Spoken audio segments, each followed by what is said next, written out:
우리가 지금 하나님에 대한 이야기를 하고 있습니다.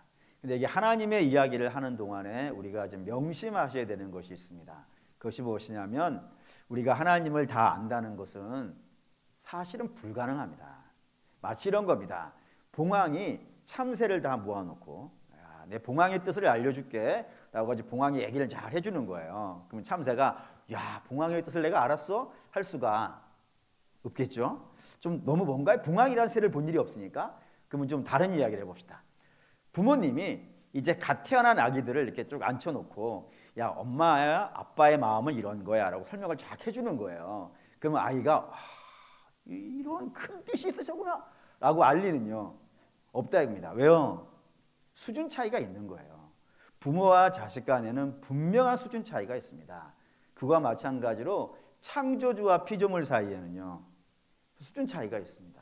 그래서 하나님이 우리가 스스로 하나님을 알아갈 수는 없고 오로지 하나님께서 우리에게 알려주셔야 돼요. 그걸 계시라 그런다 그랬죠. 그리고 계시의 가장 특별한 계시가 뭐라고요? 성경이라고. 그래서 우리는 성경에 알려주는 것만큼 하나님을 알 수밖에 없고 그리고 성경에 알려져 있는 것도 사실 우리가 다 알지는 못한다 이겁니다. 그러니 우리가 아는 것, 우리가 주어진 만큼 아는 것 그리고 그것에 만족하고 이해하는 것, 겸손한 태도로 하나님을 살펴봐야 된다는 것, 그 염려 가져주시고 오늘은 일곱 번째 문제를 보도록 하겠습니다. 일곱 번째는 이겁니다. 같이 읽죠. 하나님의 작정이란 무엇인가? 말이 되게 어려웠어요. 작정이란 말이 되게 어려운데 그냥 하나님의 계획, 하나님의 의도, 하나님의 결정, 하나님의 목표 이렇게 읽으셔도 크게 틀리진 않습니다.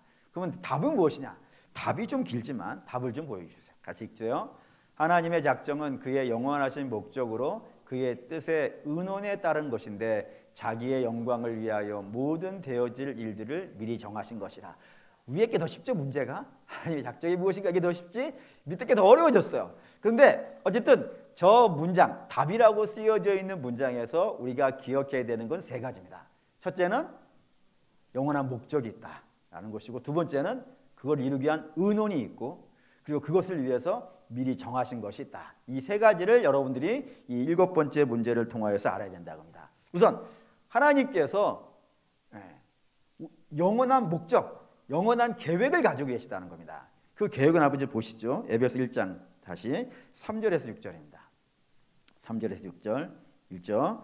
찬양하리로다. 하나님 곧 우리 주 예수 그리스도의 아버지께서 그리스도 안에서 우리 하늘에 속한 모든 신령한 복을 우리에게 주시되 곧 창세전에 그리스도 안에서 우리를 택하사 우리로 사랑 안에서 그의 앞에 거룩하고 흠이 없게 하시려고 그의 기쁘신 뜻대로 우리를 예정하사 예수 그리스도로 말미암아 자기의 아들들이 되게 하셨으니 이는 그가 사랑하시는 자 안에서 우리에게 거저 주시는 바 그의 은혜의 영광을 찬송하게 하려 하심이라. 이게 이제 하나님께서 신령한 복을 주신다고 했는데 그 신령한 복이 뭘까요? 우리가 하나님의 자녀가 되는 거예요. 이게 하나님의 계획이에요. 그것도 언제 세우신 계획이에요? 창세전에 하나님께서 우리를 당신의 자녀 삼는 겁니다. 그런데 그 자녀 삼는데 그냥 보통의 자녀가 아니라 어떤 자녀라고요? 거룩하고 흠이 없는 자녀로. 우리 같은 사람을 하나님께서 자녀 삼으시는데 거룩하고 흠이 없는 자녀로 삼으시기 위해서 예수 그리스도로 말미암아서 미리 정하셨다라는 것이 하나님이 세우신 계획이라고요. 그리고 이 계획이 이루어지면 그 결과로 나타나는 것이 이 모든 피조 세계가 하나님의 위대하심을 찬양하게 되는 것. 이렇게 만드시는 것이 하나님의 계획이라고 성경이 되어져 있는 겁니다. 그러니 우리는 이 계획에 따라서 예정된 거예요. 지금 우리를 거룩하고 흠이 없는 자녀가 되기 위해서는 예수 그리스도의 보혈로 죄 씻음을 받아야 되니까 그런 모든 계획들을 하나님께서 창세전에 미리 세우시고 저와 여러분들을 부르시고 의롭게 하시고 영화롭게 하고 계시는 중이라 이겁니다. 아멘입니까?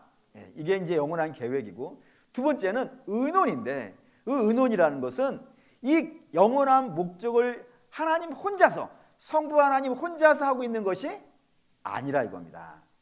어떻게 하고 있냐면은 오늘 여러분 쭉 읽어봤어요.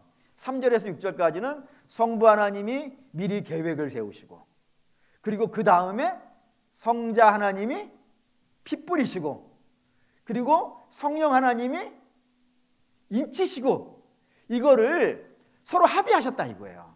서로 의논하셨다고. 여러분, 이게 의논이라는 말이 사실 우리가 쓰는 말이기 때문에 좀 이렇게 문제가 될 수 있어요. 근데 왜 문제가 되냐면, 우리가 의논할 때는 언제 의논을 해요? 우리가 의논하는 이유가 뭡니까? 우리가 의논하는 이유는 우리가 서로 부족해. 그렇지 않습니까? 우리는 서로 부족하기 때문에 내가 부족한 부분을 옆에 있는 사람이 넘치게 가질 수 있고, 옆에 있는 사람의 부족한 것을 내가 넘치게 가질 수 있잖아요. 그래서 서로 의논하면서 그 보완해 가는 관계를 의논이라 그러는데, 하나님은 그런 개념이 아닌 거예요. 왜냐하면 하나님은 전지전능하신 분이잖아요. 그러니 하나님에게는 부족함이 있다 없다? 없다 이거예요. 그런데 하나님께서 의논하신다는 것은 부족한 것을 보충하기 위해서 의논하는 것이 아니라 서로 협력한다 이겁니다. 하나님의 그 영광스러운 목표를 위해서 그 전능하신 하나님, 성부, 성자, 성령 하나님이 다 힘을 합쳐가지고 이 일을 진행해 가시는 거예요. 그럼 그 일이 되겠어요, 안 되겠어요? 된다 이거예요. 그 위대하신 하나님이 서로 협력하여서 이 일을 이루어 가고 계시니, 이 일은 반드시 이루어질 일이라는 것을 설명하기 위해서 의논이라는 걸 가져왔고, 세 번째는 미리 정하셨다라는 건데, 이 미리 정하셨다는 말은 좀 어려워요. 어려워요. 이게 예정과 자유의지가 충돌해서 그래요.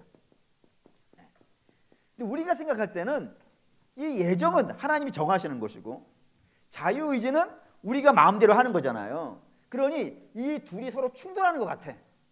그렇지 않습니까?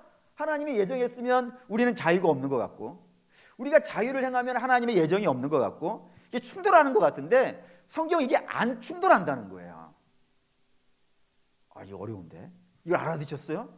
이건 여러분의 실력이 아니라 하나님이 역사하신 겁니다. 이거 알아들을 수 없는 건데, 어쨌든 이 예정과 자유의지가 충돌하지 않는데, 왜 충돌하지 않냐면 하나님은 전능하신 분이라 이 모든 것을 아신다 이거예요. 아셔서 설사 사람이 자기 마음대로 행한다 하더라도 이 자기 마음대로 행하는 역사를 가지고도 뭘 하신다고요? 당신의 선하신 뜻을 이뤄내신다 이겁니다. 서로 충돌하지 않는 거예요. 그러니까 네 마음대로 해. 그런데 결과는 내가 원하는 대로 나올 거야 라는 겁니다. 왜 이렇게 하냐면 하나님은 우리를 사랑하기 때문입니다. 사랑하기 때문에 사랑하는 자에게는 뭐가 필요한 거예요? 자유가 필요해요. 그렇지 않습니까? 전에도 한번 말씀드린 것 같은데, 내가 누구를 사랑해요. 내가 사랑하는데 지하실에다가 꽁꽁 묶어놓고 나만 사랑해야 돼 라고 하면서 있는 건 사랑이 아니잖아요. 그걸 풀어줘서 나가게 해줄 수 있어야 사랑이 되는 거란 말이에요. 그러니까 하나님은 우리를 사랑하시기 때문에 자유를 주신단 말이에요. 네 마음대로 해. 네가 원하는 대로 해. 그런데 어떠한 일을 네가 하더라도 결과는 내가 원하는 대로 만들어질 거야 하는 겁니다. 예를 든다면 아담이 선악과를 따요. 이걸 아셨을까요? 모르실까요? 이걸 모르시면 하나님이 아닌 거예요. 왜요? 하나님은 전지하신 분이기 때문에 모든 걸 아시는 분인데, 이 선악과를 사람이 딸 거를 모른다 그러면 이미 전지함이 깨지는 건 아니겠어요. 아신다 이거예요. 그런데도 불구하고 이거를 하게 하시는 거예요. 이거를 허락하신다는 건 아닙니다. 하나님은 선악과를 따는 걸 원하시지 않아요. 근데 이걸 따는 건 누구 마음인 거예요? 사람에게 주신 자유예요. 너 따든지 말든지 네가 알아서 해. 내가 원하는 건 안 따는 거야. 내가 원하는 건 네가 내 말에 순종하고 사는 거야. 근데 너에게는 자유가 있어. 자유 주신단 말이에요. 근데 이걸 딴단 말입니다. 그럼에도 불구하고 하나님이 죄인을 구원하는 데는 이게 방해가 된다 안 된다? 안 된다. 오히려 이것 때문에 구원의 역사가 이루어지더라 이거예요. 놀랍지 않습니까? 나만 놀라운가? 좀 더 가볼까요? 야곱에게 이런 말씀을 하세요. 야곱이 아버지 집에서 사고만 치다가 집에서 쫓겨났어요. 쫓겨나가지고 삼촌 집으로 가다가 베델이라는 곳에 머물죠. 그 베델이라는 곳에서 하나님이 야곱에게 너 어디든지 가 한단 말이에요. 하나님의 뜻은 가는 거예요, 안 가는 거예요? 안 가는 거예요. 뭘 보면 알아요? 아브라함이 자기 종에게 우리 아들 결혼하는 데 있어서 우리 아들은 가나안 떠나면 안 돼. 근데 데리고 와야지. 이렇게 선포하잖아요. 그것처럼 야곱도 안 가야 되나요? 정상이에요. 근데 지가 가는 거에서 가는 길을 선택을 한단 말이에요. 근데 주께서 가고 싶으면 가. 근데 반드시 내가 너를 따라가가지고 결국에는 어떻게 할 거라고요? 돌아오게 할 거야. 자유와 예정이 흔들리지 않아요. 좀 더 가볼까요? 이걸 읽읍시다. 여호수아 24장. 성경에 이런 얘기 굉장히 많이 나오는데 여호수아 24장 14절부터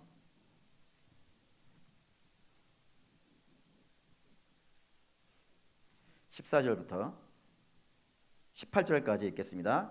그러므로 이제는 여호와를 경외하며 온전함과 진실함으로 그를 섬기라. 너희의 조상들이 강 저쪽과 애굽에서 섬기던 신을 치워버리고 여호와만 섬기라. 만일 여호와를 섬기는 것이 너희에게 좋지 않게 보이거든 너희 조상들이 강 저쪽에서 섬기던 신들이든지 또는 너희가 거주하는 땅에 있는 아모리 족속의 신들이든지 너희가 섬길 자를 오늘 택하라. 오직 나와 내 집은 여호와를 섬기겠노라 하니 백성이 대답하여 이르되 우리가 결단코 여호와를 버리고 다른 신들을 섬기지 아니하오리니 이는 우리 하나님 여호와께서 친히 우리와 우리 조상들을 인도하여 애굽 땅 종되었던 집에서 돌아오게 하시고 우리 목전에서 이 큰 이적을 행하시고 우리가 행한 모든 길과 우리가 지나온 모든 백성들 중에서 우리를 보호하셨음이며 여호와께서 또 모든 백성과 이 땅에 거주하던 아모리 족속을 우리 앞에서 쫓아내셨음이라. 그러므로 우리도 여호와를 섬기리니 그는 우리 하나님이심이니이다 하니라. 여기 분명히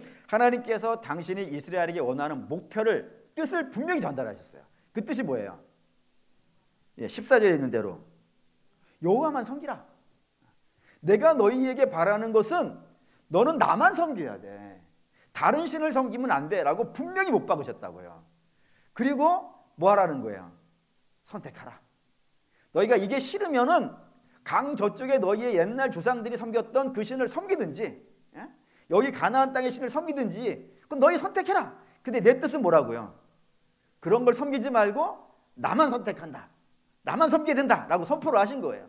그리고 여호수아가 그걸 받아가지고 나와 내 집은 여호와만 섬기겠다 라고 얘기를 한 겁니다. 그러자 이스라엘도 어떻게 했다고요? 우리도 하나님만 섬기겠습니다 라고 얘기한 거예요. 여기까지 이해가 되셨죠?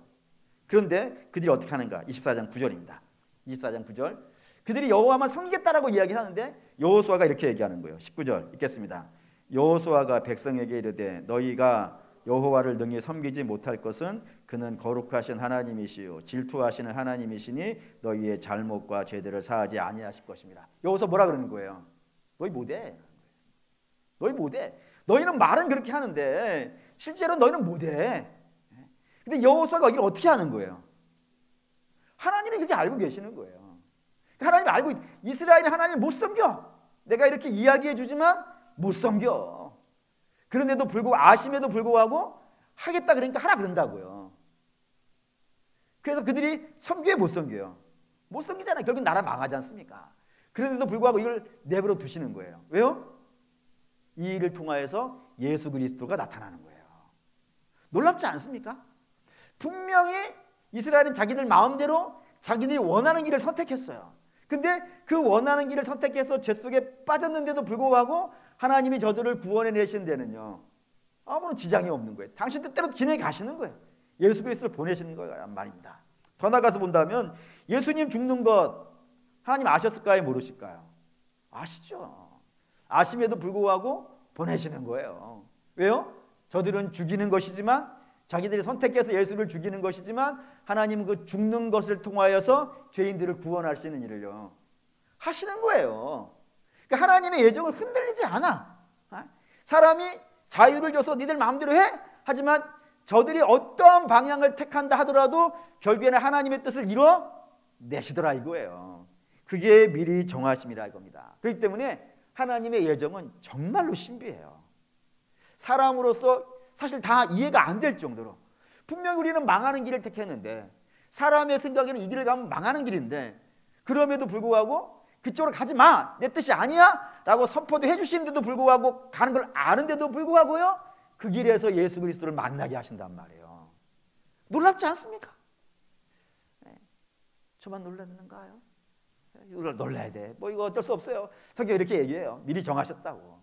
그러니 하나님 정말로 놀라우신 분이라는 것을 하고 있고, 8번 문제 볼게요. 8번 문제. 8번 읽겠습니다. 하나님께서 그 작정을 무엇으로 이루어 가시는가? 하나님의 계획을 어떻게 이루어 가시는가? 답은 뭐겠어요? 답은 이겁니다. 하나님은 그 작정하신 것을 창조와 섭리로 이루어 가신다 이거예요. 근데 오늘은 주중에서 창조를 할 것이고, 섭리는 다음에 좀 기니까 섭리를 하도록 하겠습니다. 먼저 9번 문제. 9번 주십시오. 읽겠습니다. 창조의 일은 무엇입니까? 답도 보고 가겠습니다. 답도. 창조의 일은 하나님이 모든 것을 무로부터 만드신 것인데, 그의 말씀의 능력으로 6일 동안 만드셨고 모든 것이 매우 좋았더라. 이제 여기서 창조는 세 가지를 여러분들이 이제 기억하셔야 되는데, 그걸 하기에 앞서서 먼저 하나님이 왜 창조하셨는가부터 하셔야 될 것 같아요. 창조하신 건 이사야 43장 21절. 우리가 많이 본 성경이지만 또 찾아서 보도록 하겠습니다. 이사야 43장 21절.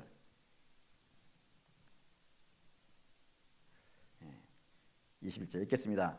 이 백성은 내가 나를 위하여 지었나니 나를 찬송하게 하려 함이라.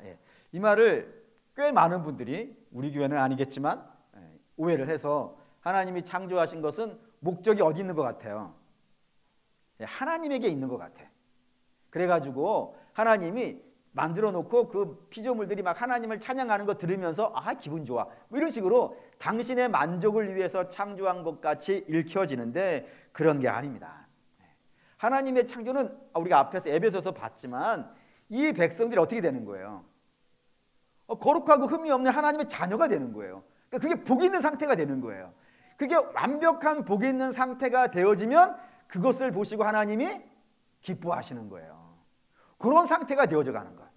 하나님이 이루신 일이 완벽하게 되어져서 그 일을 통하여 그 피조 세계가 기쁨을 누리면, 그 기쁨을 누리는 걸 보면서 내가 기뻐하는 것.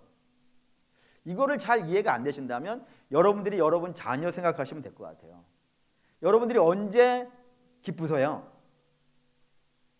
1번, 자녀가 돈을 많이 벌어서 여러분에게 많이 바쳐. 기뻐요, 안 기뻐요? 아이고, 그게 기쁘면 안 되는데. 어쨌든 뭐 우리 인정합시다. 근데 정말 기쁜 거는 자녀가 잘 되는 거 아닙니까? 자녀가 어디가 손가락질 받지 않고 남들에게 대접받으면서 훌륭하게 되는 것, 그게 부모의 기쁨 아니냔 말이에요. 우리도 우리의 자녀를 바라보면서 그런 마음을 갖는데, 하나님은 안 그러시겠습니까? 그러니까 하나님은 당신의 백성을 가장 완벽한 상태로 만드시는 거예요. 거룩하고 흠이 없는 상태로 만드시는 거예요. 그걸 보면서 당신이 기뻐하시는 거예요. 그게 찬송이라 이겁니다. 그런 의미에서 본다면 창세기 1장 4절, 창세기 1장 4절 이렇게 성경이 쓰고 있다는 걸 여러분 기억하셔야 돼요. 반드시. 반드시. 창세기 1장 4절 읽겠습니다. 빛이 하나님 보시기에 좋았더라. 하나님이 빛과 어둠을 나누시고. 이 에덴의 가장 중요한 단어라고 했어요. 에덴을 창조하는 데 있어서 가장 중요한 단어는 모든 날들마다 반복되어지는 문장이 있으니, 그게 뭐라고요? 하나님이 말씀하셨고, 하나님 말씀하셨고, 그 말씀하신 것이 그대로 되었고, 그대로 되어진 것이 하나님 보시기에 좋았더라 이거예요. 그러니까 하나님 보시기에, 하나님 완벽한 분 아니겠어요? 완벽한 분이니까 수준이 얼마나 하겠어요? 우리는 만족이라는 건 자기 수준이잖아요. 박사는, 여러분 혹시 기분 나빠하지 마시고, 제가 성경을 읽는 거예요. 제가 성경을 읽고 하는 거 하고 여러분들이 성경을 읽어가지고 하는 건 달라요. 죄송합니다. 하지만 어쩔 수 없어요. 초등학교 학생이 수학 1번 기억 1 더하기 1 2에서 나 박점 받았어, 여기에 만족하는 것과 대학에서 수학을 전공하는 박사들이 만족하는 건요 달라요.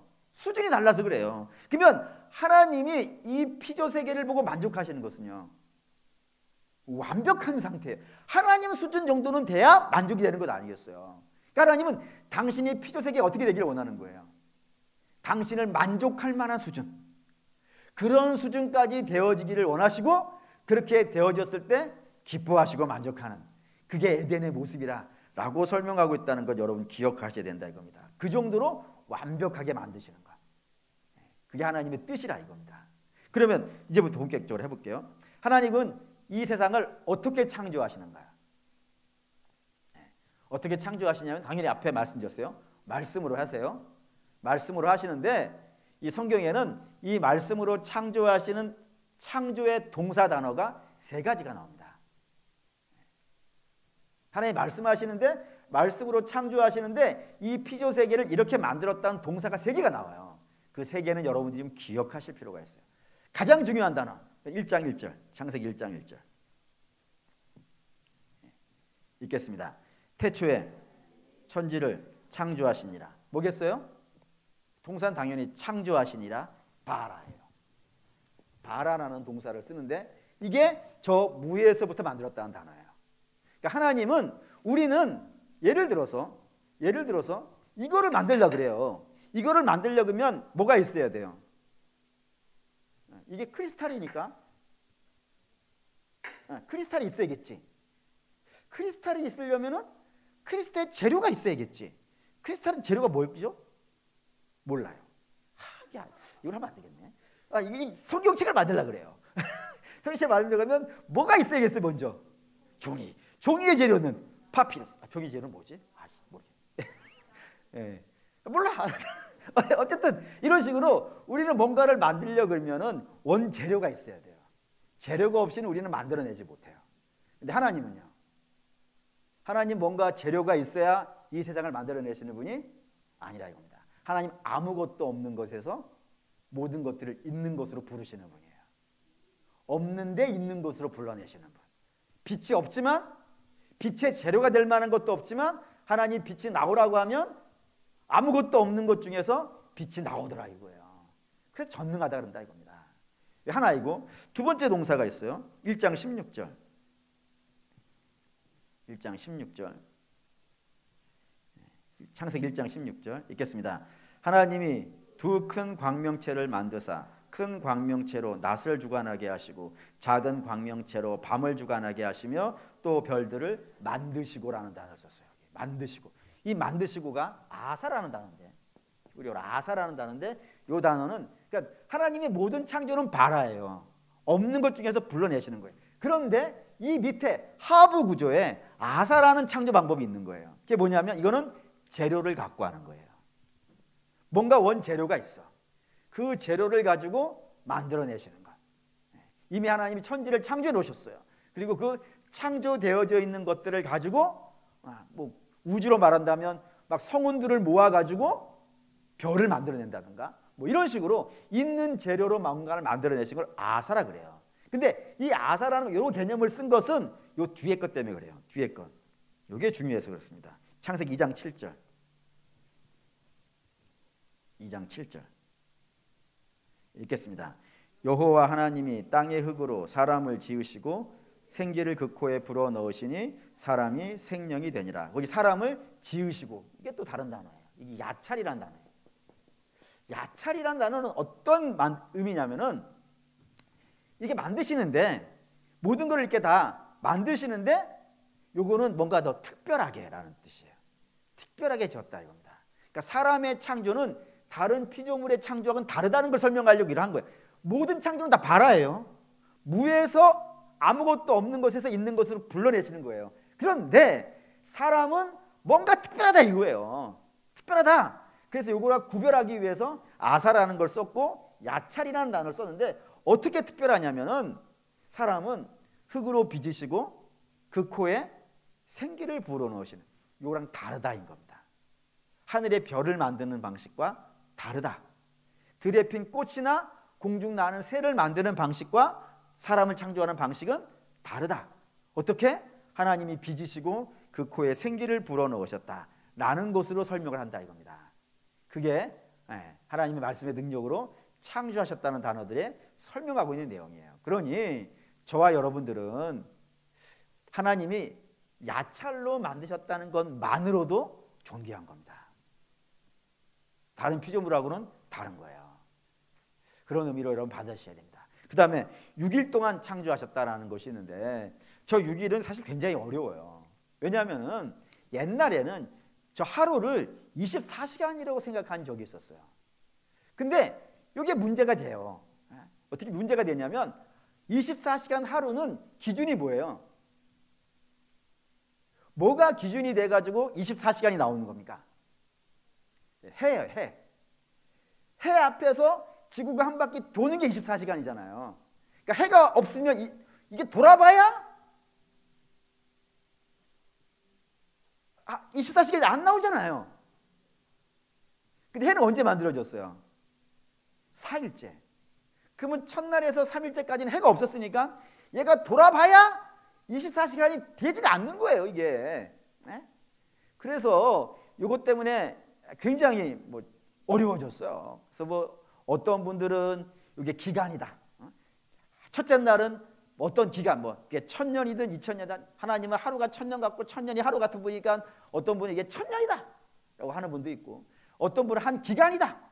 이게 2000년일 수도 있고 3000년이 될 수 있고 어쨌든 기간이다라고 하시는 분도 있고, 또 어떤 분들은 첫째 날에서부터 셋째 날까지는 24시간이 아니고 얼마의 시간인지 모르고 넷째 날부터 여섯째 날까지는 24시간이다 이런 분도 있고, 뭔 말도 안 되는 소리냐, 첫째 날 셋째 날까지는 아니고 넷째 날부터는 이러고 헷갈린다, 그냥 통째로 다 24시간 하자 이런 분도 있고 아주 많아요. 우리 뭘 할까요? 우리 뭘로 할까요? 우리 뭘로 정의할까요? 뭐가 제일 마음에 드세요? 1번, 하루가 1000년 같고 1000년이 하루 같아서 이 6일이지만 6일이 6000년이다. 또는 하루가 1000년이 아니라 한 기간이어서 예를 드는 거예요. 하루가 약 10억 년이다. 그래서 6일까지는 60억 년이다.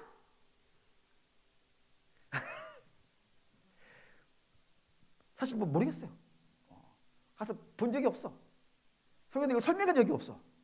그래서 우리는 성경은 과학책이 아니니까 우리 과학으로 이야기하지 말고 우리는 뭘로 이야기하면 좋을까요? 하고 고민해봤는데 제가 얻은 답은 이겁니다. 하루가 끝날 때마다 하나님 만족하셨어요. 하나님 보시기에 좋았어요. 그래서 우리 하루를 이렇게 생각합시다. 하나님이 보기 좋으신 날이에요. 얼마인지 모르겠어요. 근데 분명한 것은 하나님의 창조가 하루를 마쳤어요. 그리고 그걸 보고 하나님이 굉장히 기뻐하셨어요. 그리고 마지막 이걸 볼게요. 창세기 1장 31절 그리고 2장 2절까지.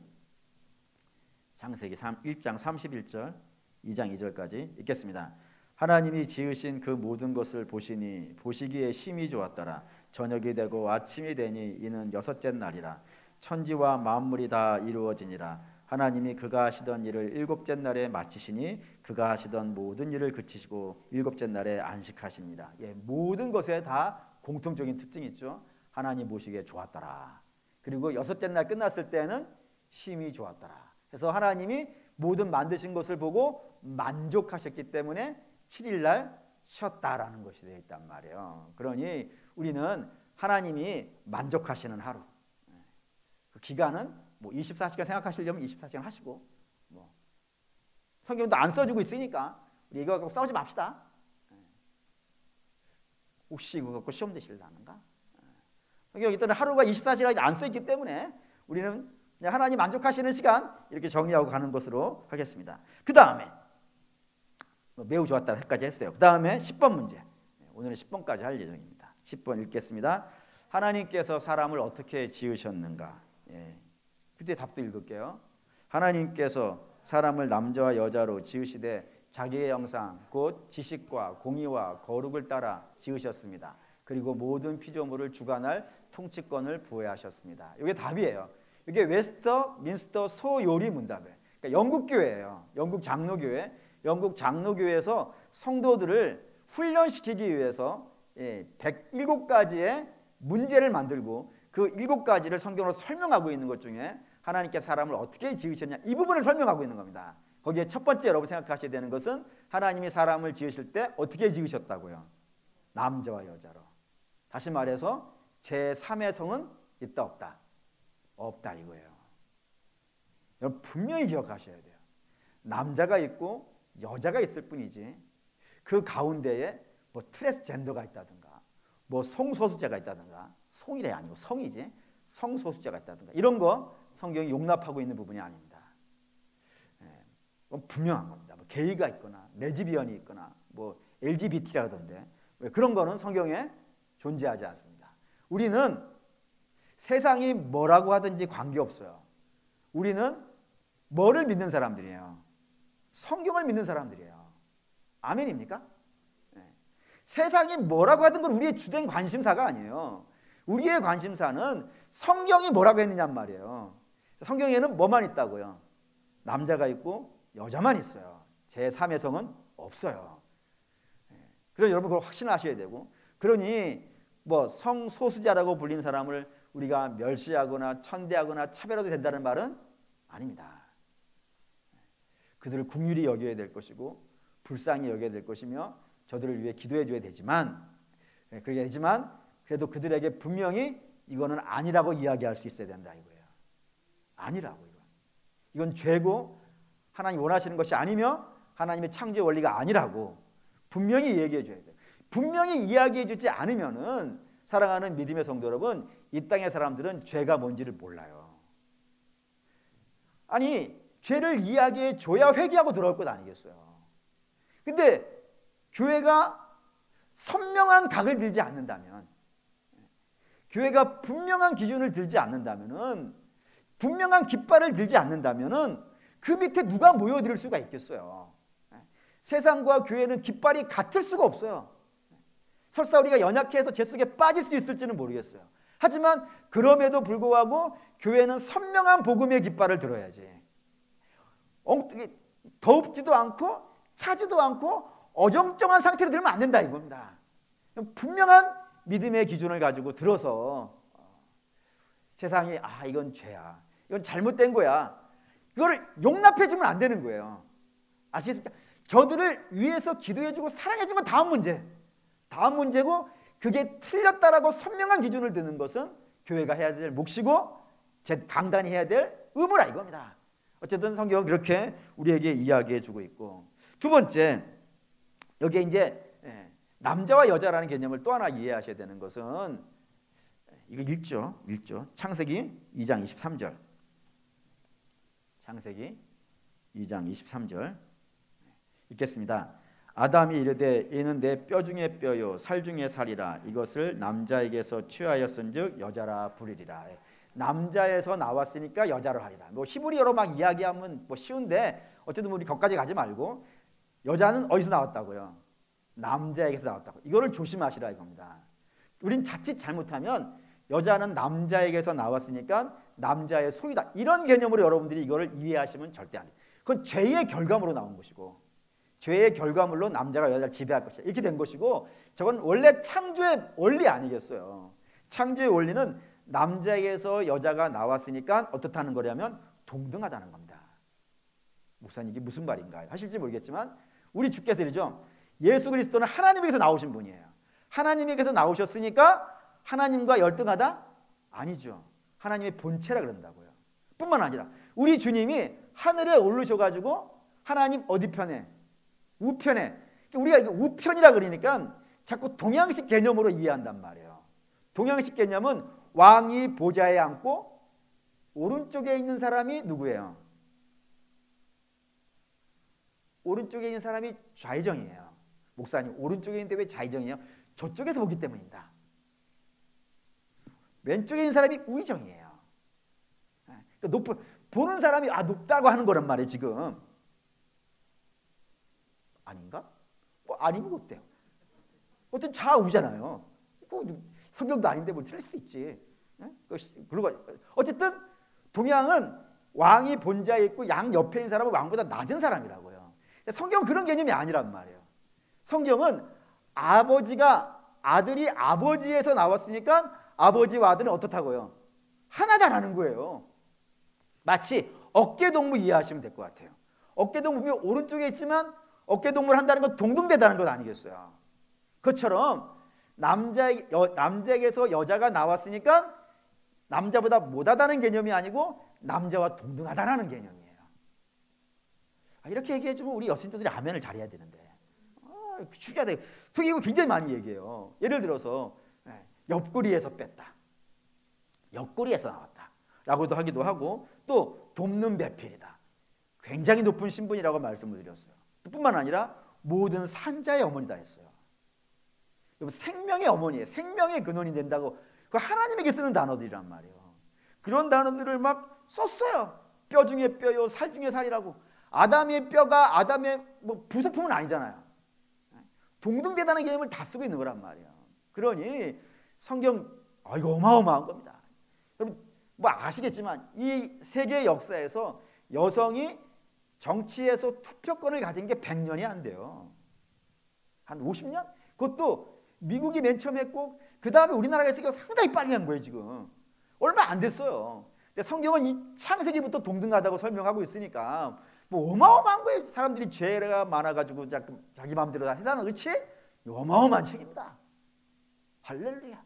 어쨌든 그런 의미고, 두 번째, 하나님의 형상이라고 되어 있습니다. 하나님의 형상을 설명하는 방식이 여러 가지가 있는데 이 웨스터민스터 소요리 문답에는 3가지로 설명했어요. 하나님의 형상이 뭐냐면 지식과 공의와 거룩이라고요. 누구의? 하나님의 지식, 하나님의 공의, 하나님의 거룩이라는 겁니다. 무슨 말이냐면 여러분, 하나님께서 이 세상을 창조하셨어요. 이 창조하신 걸 한번 잘 살펴보십시오. 대단하죠? 이게 보통 지혜로 만들 수 있을 것 같습니까? 하나님의 지혜는 참으로 놀라운 지혜예요. 그러니까 세상 창조물만 보셔도 그 하나님의 지혜가 얼마나 대단한지를 알 수 있습니다. 근데 그 지혜가 누구에게 와 있더라? 우리에게 와 있다 이거예요. 그래서 우리는 지식을 쌓아갈 수 있고요, 그 지식으로 발전시켜 갈 수 있어요. 누구만? 하나님의 형상을 가지고 있는 우리만 그렇다 이거예요. 동물은 안 돼요. 그게 예를 들어서 원숭이가 바나나를 까요, 못 까요? 까죠. 굉장한 기술이에요. 손가락을 해가지고 이 바나나를 깐다는 거는 강아지는 생각할 수 없는 수준이에요. 원숭이 굉장한 거예요. 그런데 그 원숭이가 바나나를 매일 까먹는 거예요. 매일 까먹는데 까먹는 지식이 막 쌓여가다가 야, 내가 맨날 제가 주는 것만 까먹지 말고 내가 심어야지 해가지고 바나나를 심어서 다발로 따먹는 원숭이는요, 없어요. 자식에게 그 지식을 전달해줘가지고 야, 나는 까먹는 수준이었지만 너는 이제 따먹는 수준이 돼. 나는 까먹는 것, 너는 따먹는 것. 그래서 원숭이의 아들은 심을 줄 알고, 그리고 원숭이의 손자는 거기에 거름 줄 줄 알고, 이런 일은 벌어지지 않아요. 원숭이의 아들도 뭐예요? 똑같이 처음부터 까요. 그걸 또 가르쳐줘야 돼. 그리고 그 원숭이의 손자도요, 똑같이 그걸 까야 돼. 절대로 심는 것까지 안 가요. 그러니까 원숭이는 지식을 축적시키지 못하는 거예요. 발전시켜가지 못해요. 그건 누구만 하는 거예요? 하나님의 형상을 가지고 있는 우리만 하는 거예요. 다르다 이거예요. 뿐만 아니라 공의는 하나님은 옳고 그름의 기준이에요. 그래서 하나님이 옳다라고 하는 것은 옳은 것이고 하나님이 그르다고 하는 것은 그른 거예요. 그래서 이 옳고 그름의 기준이 우리 안에도 들어와 있어요. 그래서 뭐가 의인지 뭐가 불인지 알아요. 어떻게 하면 믿음으로 가는지, 어떻게 하면 하나님이 기뻐하시지 않는 것인지 우리는 알아요. 허물과 죄로 죽어있는 불신자들은 몰라요. 하지만 하나님의 은혜로 살아난 자들은 저 공의가 살아나요. 그래서 하나님이 뭐를 기뻐하시는지, 뭘 하나님이 싫어하시는지, 천국은 어떤 것인지, 천국에 대한 소망이 있고 지옥에 대한 두려움이 생겨요. 그런 식의 공의가 우리 안에 생긴다 이겁니다. 세 번째는 거룩이라고 되어 있어요. 거룩은 이런 겁니다. 사람이 배가 고파요. 너무 배가 고파요. 그러면 뭐를 찾겠어요? 먹을 걸 찾아요. 그럼 영락 없어요. 여러분이 잘 아시죠? 배고프면 먹는 걸 찾아요. 그리고 먹는 것이 충만하게 채워지면 이제 나는 아무 바랄 게 없어 하고 누워 있습니까? 아니죠. 그때부터는 가치를 추구해요. 사랑하고 섬기고 돕고 이런 거 하죠. 근데 그거는 동물도 해요. 예를 들어 여러분이 아주 허기진 개를 하나를 입양했어요. 그러면 개는 뭐만 찾아요? 먹는 것만 찾아요. 그래서 여러분들이 뭐 먹을 거 많이 줬어요. 그럼 걔가 그걸 막 먹어요. 그리고 배불리 먹으면 그 다음에 걔는 뭐예요? 주인에게 와가지고 비비죠. 사랑해 주세요. 머리 쓰다듬어 주세요. 배 만져주세요 하면서 비비잖아요. 사랑받고 싶은 그런 마음은 동물도 있어요. 그런데 동물은 거기서 끝이에요. 먹을 거 먹고 주인에게 사랑받으면 그걸로 끝! 더 이상 바라는 게 없어요. 근데 사람은 그걸로 만족이 안 돼요. 배불리 먹고 사랑하고 섬기는 거 그걸로 끝나지 않아요. 사람은 반드시 그 뒤에 뭐를 추구하냐면 거룩을 추구해요. 다시 말해서 예배를 할 줄 알아요. 반대로 이야기하면 짐승은 배부르고 사랑받았다고 해서 내게 음식 줬던 주인을 예배하지 않아요. 그의 말씀을 앉혀서 읽고 내게 음식 주신 분을 위해서 기도하고 사람의 나라와 사람의 의를 위해서 애쓰지 않아요. 근데 하나님의 은혜를 입은 자들은 하나님을 예배할 줄 알아요. 그리고 하나님 나라를 위해서 기도할 줄도 알고요. 하나님 말씀대로 살려고 하고 몸부림치기도 해요. 그럼 거룩을 추구하더라 이겁니다. 그런 모습을 갖는다고요. 그런 모습을 하나님이 창조를 하셨어요. 근데 죄가 저것들을 깨버린 겁니다. 깨버려가지고 지식으로 뭐를 하냐면 파괴하는 일을 해요. 원자탄을 만들고 대량 살상 무기를 만들고 불량식품을 만들어서 더러운 것들을 제작하고 그런 걸 한단 말이에요. 그리고 공익을 잃어버려요. 공익을 따지지 않고 자기 이익만 따지고, 그리고 예배는 내팽겨치고 자기 배만 불리려고 한다고요. 그런데 하나님의 형상이 회복되어진 자잖아요. 우리는요. 예수 그리스도로 말미암아서 하나님의 형상이 회복되어진 자니까 지식으로 남을 도울 줄 알고요. 하나님의 뜻을 따라 살 줄 알고요. 하나님 예배할 줄 아는 자로 간다 이거예요. 그렇게 지금 받았으니까. 그래서 결국에는 그렇게 모든 것이 잘 되어져서 뭐하게 하시려고요? 통치하게 하시려 한다 이겁니다. 이거 볼게요. 창세기 1장 26절에서 28절. 1장 26절에서 28절 읽겠습니다. 하나님이 이르시되 우리의 형상을 따라 우리의 모양대로 우리가 사람을 만들고 그들로 바다의 물고기와 하늘의 새와 가축과 온 땅과 땅에 기는 모든 것을 다스리게 하자 하시고, 하나님이 자기 형상 곧 하나님의 형상대로 사람을 창조하시되 남자와 여자를 창조하시고, 하나님이 그들에게 복을 주시며 하나님이 그들에게 이르시되 생육하고 번성하여 땅에 충만하라. 땅을 정복하라. 바다의 물고기와 하늘의 새와 땅에 움직이는 모든 생물을 다스리라 하시니라. 여기 이제 다스리라는 말이 중요한데, 옛날에는 이 다스리라는 말을 지배하라는 단어로 이해를 했어요. 사람들이 이 온 세상을 막 자기 것으로 막 지배하고 파괴하고 부수고 막 이렇게 했었는데, 히브리어가 많이 연구되어지고 나서 저 다스리다는 말이 지배하라는 말이 아니고 섬기라는 말이라는 걸 알았어요. 하나님은 어떠한 의도를 가지고 계시냐면, 이 진흙 같은 별 볼 일 없는 존재들을 하나님께서 빚으셔서 그에게 생기를 부어넣어서 생명이 되게 하신 다음에 하나님께서 이 지으신 모든 세계를 어떻게 하기를 원하신다고요? 그들이 다스리는 거예요. 하나님의 은혜로 입은 자들이, 하나님의 영으로 충만한 자들이 이 피조 세계를 잘 다스려서 이 세상이 주님의 은혜로 충만해져 가는 거예요. 그걸 하나님이 의도하셔서 사람을 만드셨다 이겁니다. 그럼 지금도 마찬가지예요. 우린 죄 속에 빠져 있는 자들이었었는데 그 빠져 있는 자들을 예수 그리스도의 보혈로 씻어서 거룩하고 흠이 없는 하나님의 자녀로 만드셨다 이거예요.